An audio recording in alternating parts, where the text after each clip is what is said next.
Oke guys, balik lagi bersama kita cari cuan. Oke, update market dulu kawan. Nah, kalau kita melihat dari market saat ini ya, ini kita menggunakan salah satu sentralisasi exchange lokal ya yang dimiliki oleh negara kita yaitu si Bitem ya.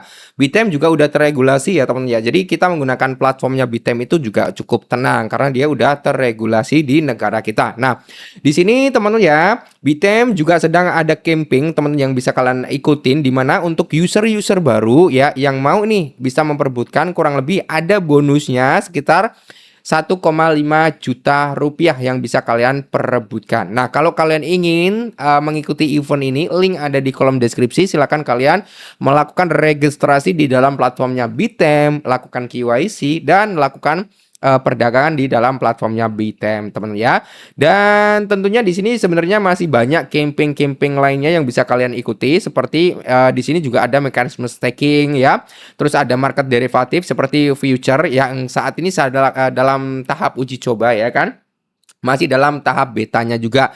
Ada mining point ya, kita juga bisa melakukan trading juga ya, trading di market spot ya kan. Nah, ini teman-teman ya. Ini koin-koin yang ada di dalam platformnya Bitem ini teman ya. Yang baru listing nih, kita bisa melihat nih ada apa aja gitu kan. Ini adalah koin-koin baru yang listing di dalam platformnya Bitem ya.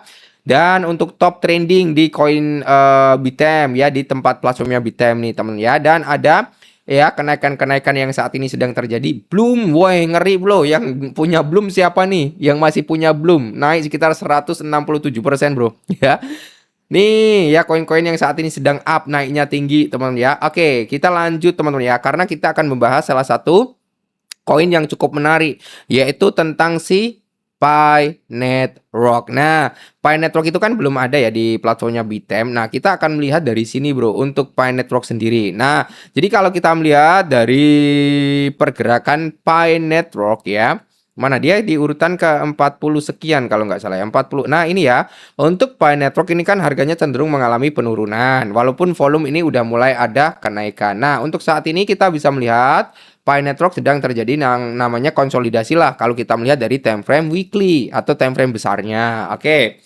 Jadi kalau kita mengacu dalam time frame weekly ya ini akan menjadi targetnya di area 28. Syukur-syukur nanti bisa sampai di area kepala 35. Dan di sini teman-teman ya ada beberapa skenario yang ini bisa membawa persentase harga daripada si Pi Network itu bisa menyentuh di area 0,5 ataupun di area $1 kembali. Oke.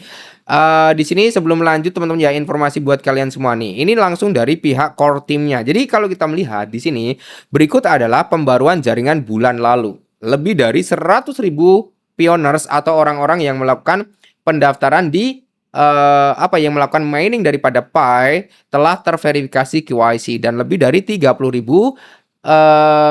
telah bermigrasi ke mekanisme mainnet. Ini adalah total di bulan April kemarin ya. Total full KYC itu ada 18,1 juta dan di April itu ada 100.000 yang lolos ya. Dan di sini total mainnet migration itu ada 16,7 juta dan di bulan April ya itu 30.000 lebih teman-teman ya. Ini cukup besar. Oke. Berikutnya di sini teman-teman ya, masih dalam kategori tim Pi Network. Jadi peringatan semua nodes mainnet itu kan akan terjadi puncaknya pada tanggal 15 Mei. Jadi kita tinggal tunggu aja. Siapa tahu besok ada gebrakan-gebrakan harga untuk peningkatan price harga daripada Pi Network ya. Semoga saja nanti malam udah mulai running lah untuk mengalami kenaikan ya.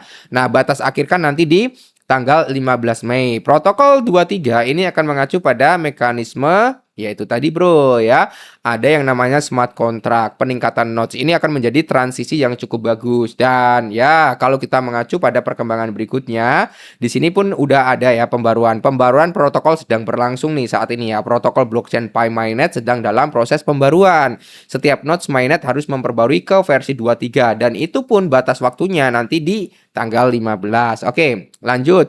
Di sini, nah ini yang akan mengubah permainan daripada Pi Network ya. Kenapa saya bilang ini akan mengubah permainan daripada Pi Network ya?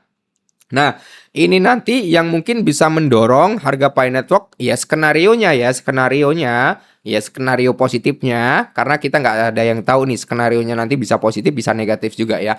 Kalau skenario positifnya nanti teman-teman ya, ketika DEX ya, kita bicara DEX. DEX itu kan adalah tempat jual beli koin ya kan. Ada mekanisme launchpad, launch pool-nya juga ada nanti ya. Itu bedanya dengan sentralisasi exchange dengan DEX. Kalau DEX kan itu terdesentralisasi ya. Kalau cek itu sentralisasi ya. DEX itu seperti hyperliquid ya, itu memiliki DEX ya. Aster itu ada DEX-nya ya. Seperti itulah nanti tempat buy and sell juga ya. Bisa dikategorikan nanti kita bisa melakukan transaksi jual beli di DEX-nya ya. DEX daripada si Pi Network. Nah, ini akan mengubah permainan. Karena apa? Karena pendapatan ya yang akan ada dalam Pi Network itu kan akan sebagian besar akan menjadi likuiditasnya nanti. Jadi semakin menarik lah ya. Contohnya kayak gini. Nah, ini adalah DEX daripada Hyperliquid. Jadi nanti ya mungkin kalau DEX ya mungkin yo bro ya. Karena kita juga belum tahu tampilannya nanti akan seperti apa DEX daripada Pi Network ya. Kita hanya menterawang gitu kan, mengawang-awang. Jadi kalau nanti DEX-nya dia launching, kalaupun ya mungkin kurang lebih 11-12 kayak gini lah ya. Dimana kalau kita melihatkan ini DEX Hyperliquid nih, ya kita bisa melakukan perdagangan seperti Bitcoin, Ethereum dan beberapa koin-koin lainnya ya. Dan di sini pun ada market yang namanya market apa?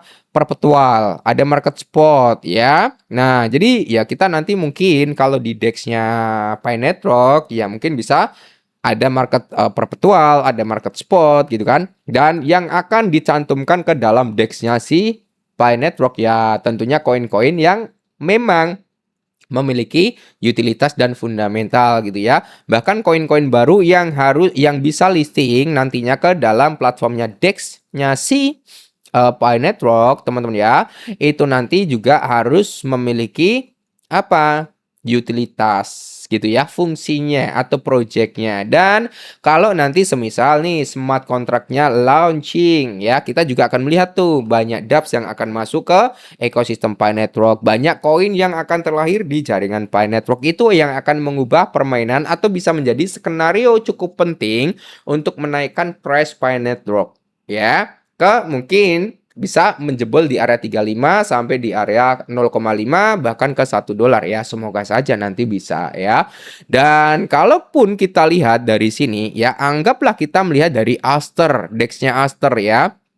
Nah, kurang lebih nanti ya akan ya seperti itu juga, bro. Ini kalau kita melihat dari Aster-nya ya. Jadi ini adalah DEX-nya Hyperliquid dan kita akan melihat dari DEX-nya Aster. Nah, kurang lebih tampilannya ya 11-12 juga dengan si Hyperliquid ya. Ini DEX-nya Aster, ini DEX-nya Hyperliquid ya. Kalau kita melihat dari Aster di sini, kita bisa melihat dari marketnya dia baru ada di future dan spot ya. Kalau Hyperliquid tadi kan udah cukup banyak ya bro ya. Dari segi marketnya ada perpetual, spot ya, ada outcome, ada crypto, TradeFi, HEP3, trading, ada pre-launch ya. Nanti kalau si Pi Network itu akan ada yang namanya launchpad-nya juga gitu ya. Jadi cukup menarik. Semoga saja ini bisa mengubah permainannya. Oke.